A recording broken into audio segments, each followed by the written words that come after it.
Sebenarnya kita mempunyai banyak hal di dunia ini,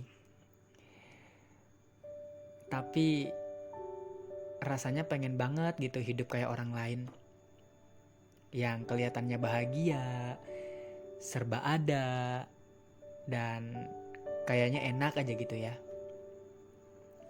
Apalagi dengan segala privilege yang gak kita dapatkan gitu. Terus sering banget juga suka merasa insecure sama orang lain dengan segala keterbatasan, entah itu keterbatasan dari ekonomi, good looking, atau lainnya yang membuat diri ini iri aja sama orang lain. Tapi sadar lagi bahwa tujuan hidup aku sekarang adalah bukan untuk mendapatkan kesan dari orang lain, tapi ada keluarga yang harus dibahagiakan dan diangkat derajatnya. Teman-teman pernah gak sih kayak berpikir, ngapain sih harus berjuang? Ngapain sih harus capek kayak gini? Terus kayak pengen menyelesaikan dan mengakhiri semuanya karena benar-benar udah capek dan buntu gitu. Udah rapuh banget dan gak tahu mau ngapain lagi. Tapi ingat lagi ke perjuangan dulu. Dan pada akhirnya teman-teman mencoba memberi semangat ke diri sendiri, dan meski kesannya itu agak memaksa. Oh iya, aku mau nanya deh. Biasanya kalian itu untuk menumbuhkan semangat dan motivasi saat benar-benar terpuruk dan insecure itu ngapain? Kalau aku biasanya gini, kalau tiba-tiba aku lagi benar-benar capek, benar-benar buntu dan gak tahu harus ngapain lagi, dan kalau pas merasa perjuanganku ini sia-sia, apalagi ketika aku mencapai suatu pencapaian tapi ada selentingan dari orang yang gak suka gitu kan, dan dia bilang kayak gini, halah, baru segitu aja bangga, baru gitu aja udah sombong, gua juga bisa kali. Nah, pokoknya hal-hal yang mengena ke mental gitu. Atau ketika mungkin lagi stres banget ya gara-gara banyak tugas, terus kerjaan lembur dan gak ada beres-beresnya. Pokoknya semua hal yang membuat stres dan membuat semangat serta motivasi itu turun, bahkan menghilang begitu saja.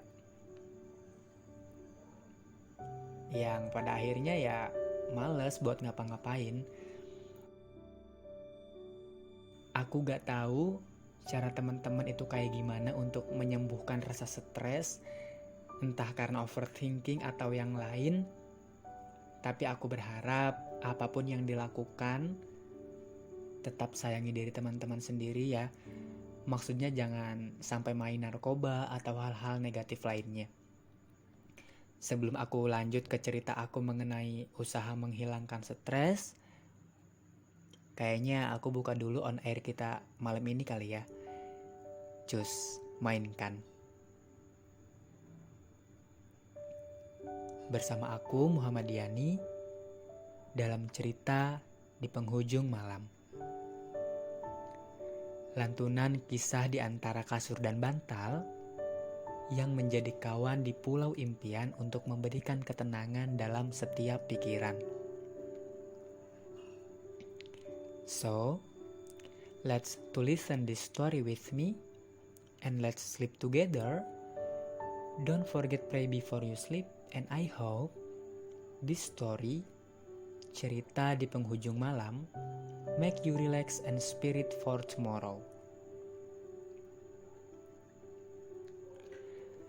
Kalau aku pribadi, biasanya untuk mengusir stres itu suka banget jalan keluar. Khususnya tengah malam sekitar jam 10 atau jam 11. Meski itu cuman ke depan pintu doang. Iya, gak tahu kenapa anginnya itu adem banget. Terus kayak menenangkan gitu. Kadang aku juga pergi ke tempat agak jauhan, nyari lapangan, nyari tempat-tempat luas gitu pokoknya. Terus kayak tiduran gitu di lapangannya, bener-bener berbaring sambil natap langit dan bintang-bintang ya kalau ada. Terus kadang sambil nangis juga karena bener-bener stres. Dan jujur, menurut aku, stres itu emang gangguan yang biasanya membuat hati kita tuh gak merasakan kenyamanan. Kayak ada yang ngeganjel gitu. Dan pokoknya gak enak lah ya. Iya, biasanya aku kayak gitu, tidur di lapangan gitu kan, natap langit gitu. Terus aku juga kadang suka jalan-jalan gitu, lihat-lihat lampu sambil nikmati angin malam itu. Soalnya dengan aku jalan, aku bisa melihat semua hal yang aku temui di sana. Sempet waktu itu aku jalan sekitar 3 kilometer gara-gara bener-bener pusing banget gara-gara tugas itu banyak. Terus gak ngerti sama pelajarannya. Dan aku mulai overthinking. Aku loh yang pengen jadi ini tapi ngitung aja gak bisa gitu. Kayak gitulah pokoknya. Ingat banget saat itu aku overthinking gara-gara statistika di perkuliahanku. Gak tahu kenapa aku susah aja gitu meski udah belajar berkali-kali. Dan aku gak paham-paham. Akhirnya aku sempat kayak maksain diri udah mulai buat jadwal segala macem untuk belajar itu. Khusus belajar statistika. Tapi tetap gak bisa dan hasilnya malah stres. Akhirnya motivasi dan semangatku itu hilang. Kemudian aku jalan kan. Kebetulan aku lagi di Bali, dia lagi di Banten. Karena aku ngerantau nih ke Bali teman-teman. Aku alhamdulillah dapat rezeki kuliah di sini. Waktu itu tahun 2019 aku daftar lewat jalur SNMPTN. Dan alhamdulillah aku bisa kuliah dengan segala keterbatasan yang aku miliki dan patut disyukuri. Oke, lanjut aja kali ya. Terus pas lagi jalan nih teman-teman, tiba-tiba di perjalanan aku nemu pedagang nasi goreng. Sekalian lapar juga kan, dan kebetulan bapakku juga di Banten, dia jualan nasi goreng. Jadi mampir aja gitu. Sekalian buat makan dan ngobrol-ngobrol kalau sempat. Terus sambil nunggu karena kebetulan rame banget, aku lihat bapaknya tuh sibuk karena emang dia jualannya cuma sendiri, nggak ada pelayannya gitu. Ya udah, akhirnya aku bangun dan bilang, "Pak, saya bantu ya biar cepet," gitu kan. Terus bapaknya setuju gitu. Dan ketika pelanggan udah sepi, aku sama bapak penjualnya ngobrol sekaligus curhat sih kalau bapakku juga di Banten jualan ini. Jadi inget aja gitu sama bapak di sana.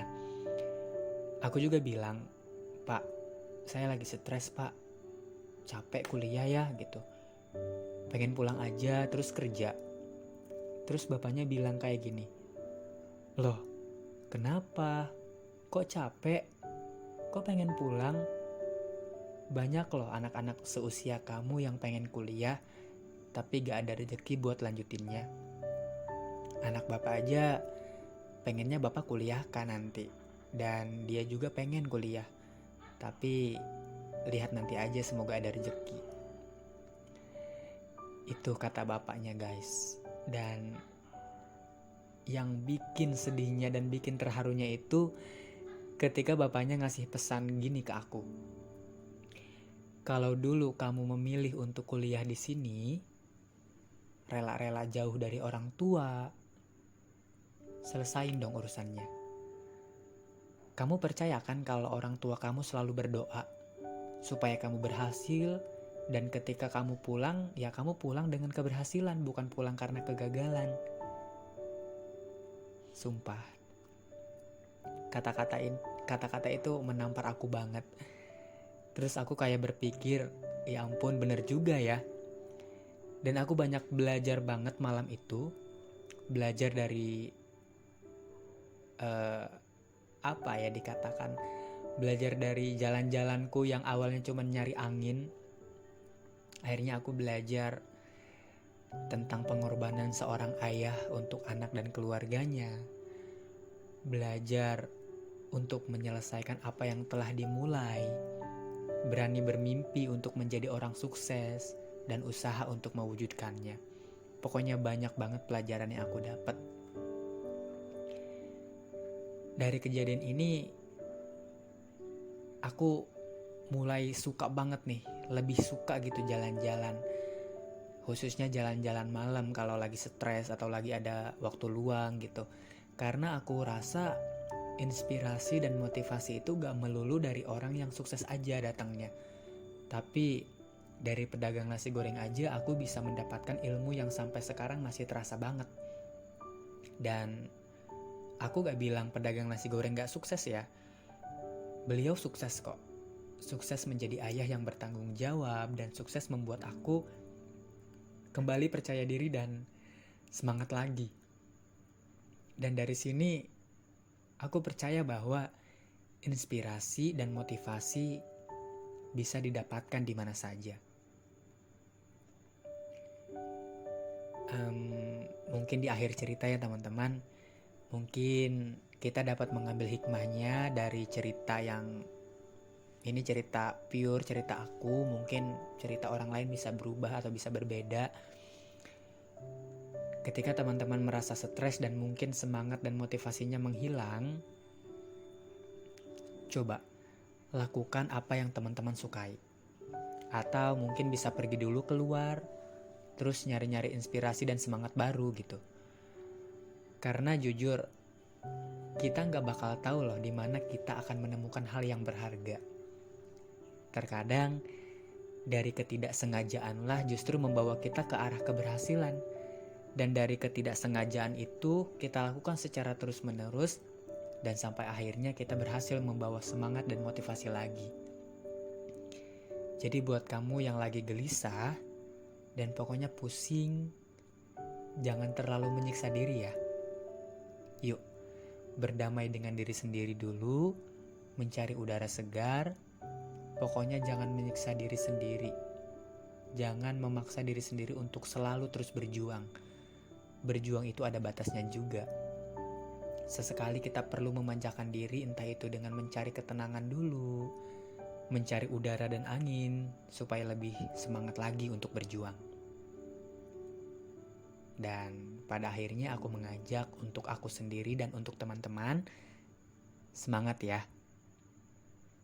Semangat untuk kembali menumbuhkan motivasi dan inspirasi agar perjuangan kita benar-benar luar biasa dan bisa menyelesaikannya gitu loh. Dan aku berdoa semoga teman-teman selalu sehat dan sukses. Aku Muhammad Yani mengucapkan selamat menuju pulau impian yang menenangkan, membuang semua beban dalam pikiran, dan peluk kembali diri sendiri dengan senyuman tanpa batas. Let me to sleep too, and see you.